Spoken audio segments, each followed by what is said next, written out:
Hey guys, it's Miss Berk. I was just thinking today for our mini lesson, I was going to have us make a kite, but then it's cold outside. It's just not very nice weather today, so I thought instead maybe we'll learn how to play a game inside. And so if you've ever been in my intervention group or in my classroom, you know that I love playing games. I love to make up ways that we can learn and play games at the same time. So anyway, this game can be done inside.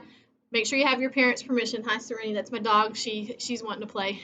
Um, anyway, what you'll need is you'll need a chair that's been flipped over, as you can see here, so that you have the legs sticking up. So again, get your parents' permission before you start turning their furniture over.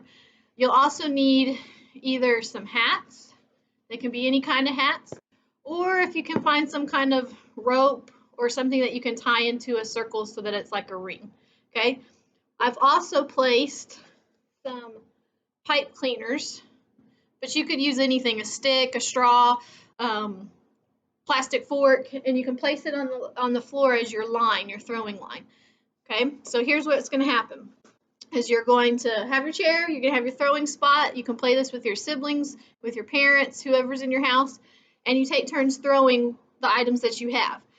You could make each post point values, and you keep track of how many points you earn, and at the end of however many rounds you decide to play, maybe 3 rounds at a time, that person's the winner for the game. So let's give it a shot.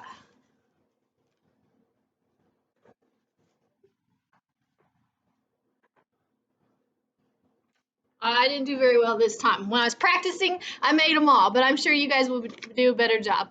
Hope you have fun playing a game inside today. Stay safe. Hope to see you guys soon.